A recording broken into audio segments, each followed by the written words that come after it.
এইভাবে কি চিন্তা করতেছো? আমি তো কিছুই বুঝতেছি না। কি আর চিন্তা করব, যে জামাই নাই হ্যাঁ বোঝে কেবলমাত্র হ্যার কষ্ট কি। আরে কি কও, আমি আসি না? ও না, তোমার তো স্বামী আসিলই, তুমি নিজের হাতে জেলখানায় বইরা দিছো, পুলিশের হাতে ধরাই দিছো। হালার বেলায় তো জেলখানায় ভরতে চাইনি, ওর খুনের দায়ে তো মুই গেছিলাম জেলে, কিন্তু মাউ গল্প মাউ কয় মোরে জেলে পাঠাই দিয়া হালার পালায় হিন্দি পরকীয়া শুরু করছিলে। এই লেগে তো এই যে দেখবে, এই লেগে মুই হালার পালার আবার কইছি যে তুই জেলেই থাক, জেলে তো আর মাইয়ে মানুষ নাই, ওনার পরকীয়া করতে আর। অবশ্য আমি যদি তোমারই বিয়া করি, তাহলে আমার মনে করো যে পরকীয়ার যে আয়েসটা আছে এটা সব তোমার উপরেই ঢালবো, কোনো সমস্যা নাই। তবে আমি তোমারে ভালোবাসলে একবারে মন দিয়েই ভালোবাসবো, মন প্রাণ জান দিয়া ভালোবাসবো। কি বলতে চাও? তুমি কি মোর লাগে পরকীয়া করতে চাও? আর পরকীয়া কে, আমরা দুইজনে বিয়া করে নিব, সমস্যা কি? বিয়ে করবা? হ্যাঁ। কিন্তু মোর জামাই লাগে তো ডিভোর্স হয় নাই। আর ডিভোর্স হয় না, ডিভোর্স করবা, সমস্যা কি? আচ্ছা ঠিক আছে করবো। তুমি তোমার সত্যি ভালোবাসো? আমি তোমার অনেক ভালোবাসি, এমন ভালোবাসি প্রতি রাতে আমি তোমার স্বপ্নে দেখি। আচ্ছা ঠিক আছে, তোমারও মুই ভালোবাসবো, কারণ ওই মাউগরে ভালোবাসে কোনো লাভ নাই, মনে রেখে কোনো লাভ আছে? ওই হালার ফলায় মোর মনে আছে ও পরকীয়া করছে ওই ভুটকি মহিলার লাগে, ওই ভুটকি মহিলা শুনছি বলে আইড দেখেছে আর এক বেটার লাগে। শালার তো রুচির মধ্যে দুর্ভিক্ষ আছে, এত সুন্দর বউটিয়া একটা ভুটকি বেড়ির লগে পরকীয়া করবার যায়। হ্যাঁ, আমি তো এলে জীবনেও যাবো না, আমি তো মনে করো যে তোমার দিকেই থাকতাম। মোর মনটাই কয় কি মোর জামাই মোটা মানুষ বেশি পছন্দ করে, এই লেগে মোটা মাতার ইদারে গেছেলে। আবার সব পুরুষের পছন্দ তো আর এক না। তোমার পছন্দ কি সিউন না মোটা? আমার পছন্দ একটা সেম তোমার মতো। মোর মতো? ভাবি সি সি সি, আপনি এখানে পরকীয়া করতেছেন আর এদিকে ভাইয়ের ফাঁসি দিয়ে দিছে। কোন ভাইয়ার ফাঁসি দিছে? আল্লাহ, কোন ভাই জানেন? আপনার স্বামী। ও, ভুলে গেছিলাম যে মুই একসময় বিবাহিত আছিলাম। ফাঁসি দিছে না দেবে? দিবে। ও দেবে? ও ফাঁসিটা আইছে, তাহলে তো খুব ভালো হয়েছে। হ্যাঁ, পুরো রাস্তা ক্লিয়ার হয়ে গেল। এককালে ক্লিয়ার। এখন ঘটনা হয়েছে যেহেতু ফাঁসি দিয়েই দেবে, একটু শেষ দেখা উচিত নে। আসলেই তো। হ্যালো, তুমি কি যাবা? সাইয়ে দেখ কেহি আচ্ছা ঠিক আছে, যাও। না গেলে আবার মাইন্ড করবে এনে। হ্যাঁ, তুমি যাও হিন্দা, তোমার আর দরকার নাই। হায় রে মানুষ। অপমান করলে? আরে অপমান করবো কি? হ্যাঁ হ্যাঁ হ্যাঁ বুঝুক, আমরাটা আমরা বুঝি। আচ্ছা ঠিক আছে, তুমি কি মোর লাগে যাইতে চাও? না আমি যাবো না তো, আমি গেলে একটু ধরা খেয়ে যাবো। আচ্ছা তুমি তাহলে থাও, মুই গেলাম। আচ্ছা ঠিক আছে। শালার ফাঁসিটা হয়ে গেলেই একেবারে সব খতম। তারপরে আমি উর্মিরে বিয়ে করে সুখে সংসার করবো। হাসি হাসি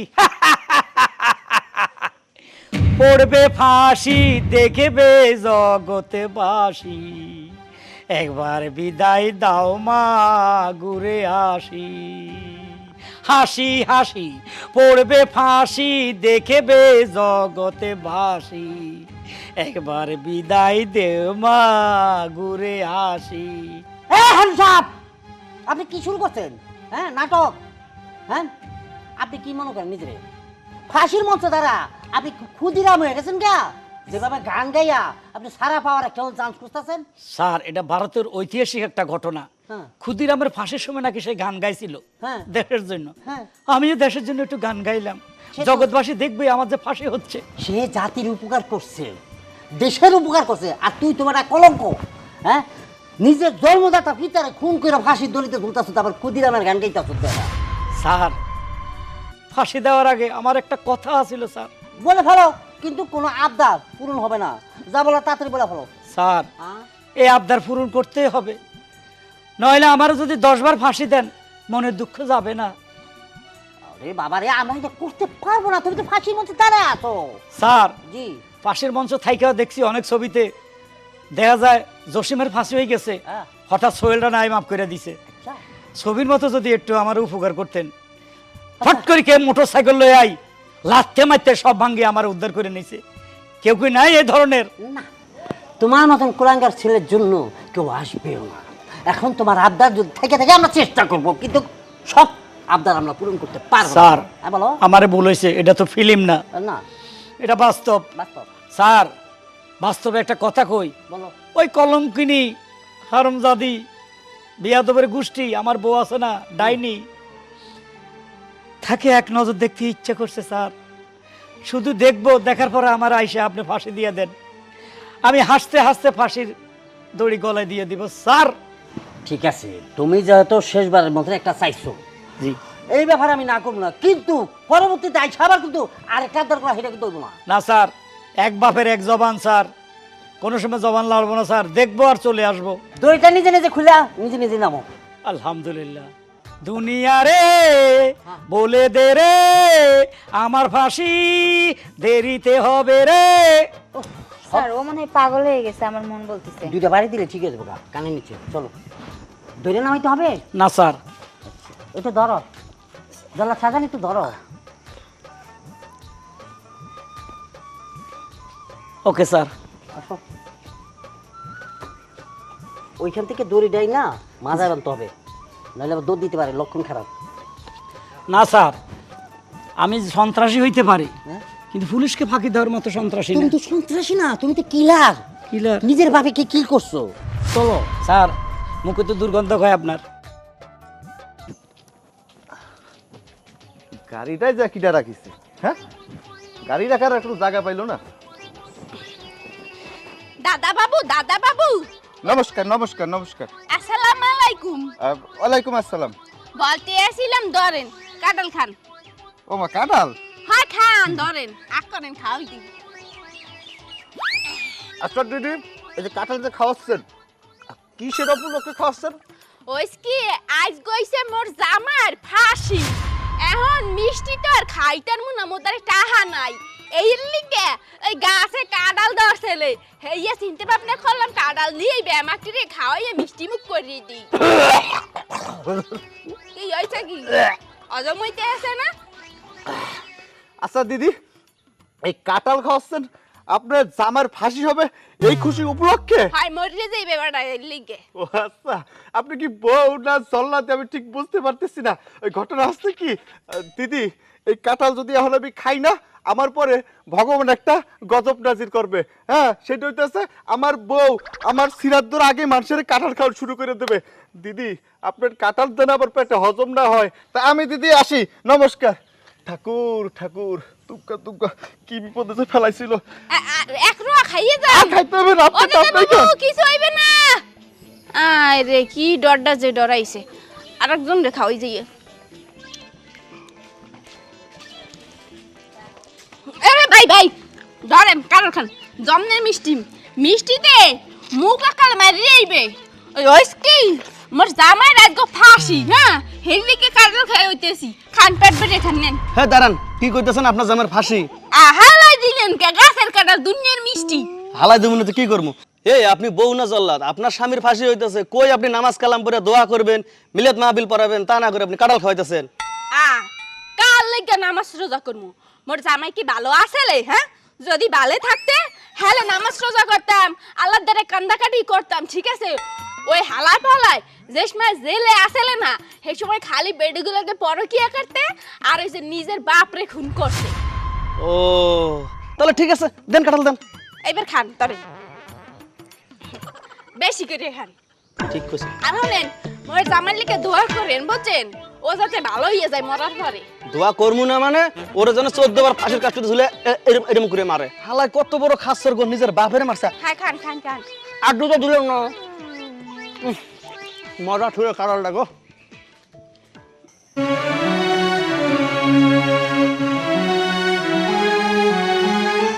ভাই, আমাদের তো আরো কাজ আছে, বুঝছো না? আরে হারুন ভাই, আপনার না ফাঁসি হয়ে যাওয়ার কথা, আপনি এই জায়গায় কেমন এলেন? কেন, আমার ফাঁসি হইলে তুই কি খুশি হতি? তুই খুশি হইতাম না, কারণ আপনি একটা অমানুষ, আপনার ভিতরে বিবেক বুদ্ধি কিচ্ছু নাই। সি সি সি সি সি, আপনি কি করে আপনি নিজের বাপেরই বালিশ চাপা দিয়ে মাইরা ফেলাইছেন? আপনার তো ফাঁসি হওয়া উচিত। ফাঁসি হইব একটু পরে হয়তো হইব। এখন স্যারের কাছে আমার ইচ্ছে হয়েছে, আমার সেই ওই যে কালনাগিনী বউটা আছে না, হেরে উঠে দেখে আসবো। ও শেষবারের মতো দেখতে চান? আয়ো। কোনো লাভ নাই, কারণ উনি তো এখন বাড়িতে নাই, উনি চলে গেছে। কোথায়? আরে কোথায় মানে, আরেকজনের হাত ধরে পলাই গেছে গা। কইলে হইব? তুই কইলি আর আমি বিশ্বাস করুম? স্যার, এটা হলো ভুন্ডা ফালতু একটা ছেলে, ওর কথা বিশ্বাস করি লাভ নাই। স্যার, শোনেন, আমি আপনার একটা কথা কই, আমি ভালো মানুষ, আমি মিশা কথা কই না। খামাখা ওনার ইচ্ছা পূরণ করবেন ঠিক আছে, কিন্তু ইচ্ছা যদি পূরণ না হয় তাহলে কি খামাখা কষ্ট করে লাভ আছে? না না সেটা তাহলে ঠিক আছে। ওরে নিয়ে যান গা। আচ্ছা চলো না ভাই, স্যার, আমরা- না স্যার, হ্যাঁ? আমার দরকার হলে আমি ঘর বিটাটা আমার দেখে আসবো। তা আমার একটু শখ হাসি লাগে, আমার ঘরটা কেমন, কোন দিকে দরজা, কোন দিকে আমি শুইতাম, কোন দিকে আমি খাইতাম, এটা একটু দেখে আসবো স্যার। আহা, দেখলে তো তুমি চিনতে পারবে না, তোমার বাড়ি ঘর যেরকম আছিল ওরকম নাই। বাড়ি ঘর জায়গা জমি সব বেচে লাইছি, এমন 5 তলা বিল্ডিং হইছে। তার এর কথা হইনা আমার সন্দেহ হইতেছে, মনে হয় আমার বাপের খুনের পিছনে তারও হাত আছে। কেমনে ফোন করছো তুমি? ও আর থাকবে কেমনে? ও যত সম্ভব আমারও শিখাই দিছে স্যার। আজো কথাবার্তা সে শিখাই দিলে তুমি তোমার বাপকে খুন করতে যাবে, এটা আজগুবি কথা না। তাইলে সে আজগুবি কথা কেন বলে? আমি আমার বড় দেখতে যাবো, সে সব অ্যাডভান্স করতে আছে। স্যার আচ্ছা ঠিক আছে, আপনারা যেহেতু খামাখা কষ্ট করবেন তাহলে যান দেখে আসেন। আচ্ছা মাসুম বাচ্চা, তুমি বাবা তুমি যাও তো, আমাদেরকে কার্যকলাপটা করতে দাও, কারণ আমাদের দেরি হয়ে যাচ্ছে। ঠিক আছে স্যার। আসো। তোরে আর সন্দেহ লাগতেছে, তোর খবর হরে লইম। কি ব্যাপার, আমার কি কয়ে গেল? আমার বলে সন্দেহ লাগতেছে, আমি যে তার বউর লোকে পরকিয়া করি এইটা মনে যায় না গেছি। আমি তাড়াতাড়ি উর্মির কাছে যাই। গেরাম হুদ্দর সবাই যে কাঁঠাল খাওয়াইছি। আরে কি ব্যাপার? এই নাও কাঁঠাল খাও, কাঁঠাল খাও। আরে তুমি রাখো তোমার কাঁঠাল খাওয়া নিয়ে। হ্যাঁ, এইটা কি হয়েছে তুমি জানো কিছু? কি হইছে কি আবার? আরে তোমার স্বামী আছে না, তোমার স্বামী তোমারে দেখতে আইতাছে। বুয়া কয় কি মোর জামাই বলে মোর দেখতে আইতাছে কে? ওই ভাড়ার কি ফাঁসি হয় নাই? হ্যাঁ, ফাঁসির আগে তো পুলিশে জিগায় যে তোমার শেষ ইচ্ছা কি। হয়তো কইছে যে আমার শেষ ইচ্ছা আমার বাড়ি ঘর আমার বউটারে দেখার ইচ্ছা, এই জন্যই আইতাছে। আচ্ছা ঠিক আছে, শোনা তুমি কোনো চিন্তা করো না, মুই দেখতে আসি। ওই বেডায় যতই মোরে দেখতে হোক, যতই বাড়ি ঘর দুয়ার দেখতে হোক, কোনো প্রবলেম নাই। ওই বেডার ফাঁসি যতক্ষণ পর্যন্ত না হইবে ততক্ষণ পর্যন্ত মুই সুস্থ থাকবো না। শোনো, মুই তোমার, এইটা তুমি মাথায় রাখবা। সত্যি কথা তো। আর সত্যি মানে 100-তে 100।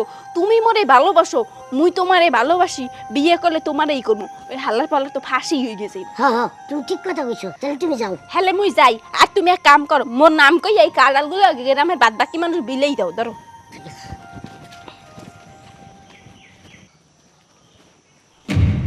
এটা জি স্যার, এটা তোমার বাড়ি? জি স্যার, এটা আমার বাড়ি, এই যে আমার ঘর, এই যে মাথারি কাল নাগিনী। অফিসার, জি এ খুনির বাচ্চা খুনি আবার এই বেইতে আইছে কি লাগা? এই হালার পাহালা, তুই এই বেইতে পার আসছিস কি লাগা? আয় শোনো, আমি মরণ পথের যাত্রী, তোমার সাথে ঝগড়া করতে আসিনি। যাই হোক, যে কোনো কুমতলবে একজনের প্রলোভনে পড়ে বাপকে খুন করছে, স্বীকারও করছে, তুমি ধরাইও দিছ। কিন্তু এখন তুমি তোমার ব্যবহার শুনি মনে হইতেছে তুমি নানান আকাজে কুকাজে ব্যস্ত হয়ে গেছে। হ্যাঁ, নইলে নাড়ার মতো নাড়া এই সাইজের পোলা হেতে আমার বাধা দেয় তোমার লগে দেখা যেন না করি। বাড়ি বিক্রি করে হেলাইছি, 5 তলা বিল্ডিং হয়ে গেছে, তুমি চলে গেছো, তার মানে বুঝে গেছি ওই নাড়ার সাথে পরকিয়া শুরু করে দিছো। আমার মৃত্যুর আগেই, এখন আমার পাশে হয় নাই, তার আগেই পাপ কাম শুরু করে দিছো। তুমি যতগুলো পাপ করবে অতগুলো সব আমার কবরে যাবে, তুমি জানো। তোমার মতন চরিত্র মোর অত খারাপ না যে মুই মানুষের লাগে পরকিয়া করতে যাব। যদি করিও হেলে ডাইরেক্ট বিয়ে করবো, পরকিয়া করতে যাবো কোন দুঃখে? কেন, তোমার কি আমার জন্য মায়া হয় না? তুমি কি দোয়া করতে পারো না আল্লাহ আমার স্বামীর যেন পাশেই না হয়, সেই জন্য ঘরে আস। মায়া করতাম, তুই যদি অন্য বেডিগুলোকে পরকিয়া না করতি। তুই চিন্তা কর, তোরে মুই কতটা ভালোবাসছি। হ্যাঁ, তুই খুন করছস, তোর খুনের দায় মোর মাথার উপরে নিয়ে মুই থানায় গেছি। আর একটু হইলে তো মোর ফাঁসি হইতেই যাইতে। হ্যাঁ, তুই মুই মর্মু দেখে গ্রামের হগল দিনে মিষ্টি খাওয়াইছস, আর মুই কি চালাক কম, মুই সবাই রে কাঁঠাল খাওয়াইছি, কাঁঠাল বিতরণ করছি, মাগনা কাঁঠাল। তাই তো, খাবাবি তো, তুই তো খুশি, তুই আবার হাঙ্গা ববি, আবার বাসর করবি, হ্যাঁ, আবার আনন্দ করবি, আবার ফুর্তি করবি, আমার ফাঁসি হয়ে যাক, তুই তো এটাই চাস, তাই না? তাই ওরে হারুন, কেল্লিগে কারো জীবন থাইমা থায় না, এটা মনে রাখবি, ঠিক আছে? মোর খালি জায়গা খালি থাকবে না, ওটা ফিল আপ হইয়েই যাইবে। রাস্তা তো তুই মোরে দেখাই দিছস পরকিয়ার রাস্তা, আর হ্যাঁ স্যার আমি পরকিয়া ঠরকিয়া করতে চাই না, মুই ডাইরেক্ট বিয়েই করবো, এইটাই ফাইনাল। এখন মুই টাইম ধরতেছি কোন সময় তোর ফাঁসি হইবে। তোর যদি ফাঁসি হইয়া যায়, এই বাড়ি ঘর দুয়ার বেমাক কিছু মোর হইয়া যাইবে, আর এই বাড়িতে মুই মোর জামাই লিয়ে থাক, মা ছোট্ট একটা সংসার হইবে। আমার একটা কাজ করিস, কি? আমি মরে গেলে আমার 40 একটা গরু হইলেও খাবাইস। গরু খাইতাম না, এত টাকা খরচ করতাম না, ছোট খাটো ব্রয়লার মুরগি আইন না রান্দা খিচুড়ি রান্দা পোলাপানটা খাওয়াই দিই মনে। আর এটাও করতে পারি, ল্যাংডা পোলাপান বুলাইয়া হ্যাঁ ফ্যানে ফ্যানে নাস্তা খাওয়াই দিই মনে। না সেটা বোঝা গেছে, আপনি কি করবেন। আপনার সব চাহিদা, যেটা ইচ্ছা ছিল, যেটা শখ ছিল, সেটা পূরণ হয়েছে। পূরণ হয়েছে, কিন্তু একটা দুঃখ, শেষবারের মতো সে যদি আমার বলতো ওগো মোর স্বামী এক গ্লাস পানি খেয়ে যাও। এক গ্লাস কি পানি খাওয়াতে পারবেন আপনি? সম্ভব না, পানি খাওয়াইলে মায়া বেরিয়ে দেবে। তাহলে আর কি করা, তাহলে আমরা যেতে পারি। চলেন। অবিচার খারান শেষবেলা আর একটা নাচতে হাইতে। কি নাচটা দেখে একটু সান্ত্বনা নিয়ে যান। দেখেন, মনে রং লেগেছে, বসন্ত এসেছে, খুশিতে মেতেছে জীবন। এটা তুমি যাওয়ার পর যে খুশিতে থাকমু এর লেগে বুঝাই দিলাম। এনে যতক্ষণ বেশি থাকবেন গুণ হবে। মাতারি দেখেন কি করে। চলেন। চলো এদিকে না, এদিকে। এদিকে। মনে রং লেগেছে, বসন্ত এসেছে, আমার টাইসনকে নিয়ে সংসার করব। হো হো হো। শাহজাহান, একটু দৈরা তাকে উঠাও। শুভ একটা কাজ করতে আসি। শাহজাহান ভাই, জীবনে অনেকের ফাঁসি দিয়েছেন, আপনার রেকর্ড আছে। আপনি মোল্লা মুন্সি কাউকে ছাড়েন নাই। হ্যাঁ, কষ্ট করে গলা পড়ে নেন। আপনার সময় কম, আপনি দোয়া দরুদ যা আছে আপনি পড়ে নেন। আর জীবনে যা গুনাহ চাইছে করছেন, এই আল্লাহর কাছে মাপ চেয়ে নেন, আমরা দিয়ে দেবো। সময় কম। ইয়া আল্লাহ, আমার বাবা নুরা পাগলারে বালিশ চাপাতি মেরে ফেলাইছি। আল্লাহ আল্লাহ, ভুল করছি, পরকিয়া পড়ি, এক নারীর চক্রান্তের মধ্যে পড়ি এই কাজটা করতে হয়েছে। আল্লাহ, আমার ইচ্ছা ছিল না জন্মদাতা পিতাকে মেরে ফেলবো। আল্লাহ, শয়তানের ফেরে ফিরে গেছি। মাবুদ গো, আমার ক্ষমা করে দিন। কিছুক্ষণ পরে আমার নাকি ফাঁসি হবে। ইয়া আল্লাহ, এই পৃথিবীতে কেউ কাউকে খুন করে সারতে পারে না, ধরা খাইয়ে যায়, যেমন আমি ধরা খাইয়ে গেছি। মরার পরে আমার কবর আযাব মাফ করে দিন, আমাকে বেহেশত নসিব করে দিন। মাবুদ গো, ইয়া আল্লাহ, লা ইলাহা ইল্লা আনতা সুবহানাকা ইন্নী কুনতু মিনাজ জালিমিন। কালিমায়ে তাইয়্যিবা লা ইলাহা ইল্লাল্লাহু মুহাম্মাদুর রাসূলুল্লাহ সাল্লাল্লাহু আলাইহি সাল্লাম। গেল গেল। কি ব্যাপার, সর্বনাশ! ফাঁসি দেওয়ার আগে তো আসামি মরে গেছে গা। হ্যাঁ, দেখো তো কি অবস্থা, দেখো তো। স্যার, হ্যাঁ, এ তো মরে নাই, নিঃশ্বাস বের হইতাছে। বলো কি, মানে তো এখন জীবিত আছে? আমার মনে হইতেছে হালাক ভালো মানে অজ্ঞান হয়ে গেছে। সাজান, ধর ধর ধর ধর ধর ধর। দর্শক মণ্ডলী, তৃতীয় পর্ব দেখার জন্য অপেক্ষা করুন।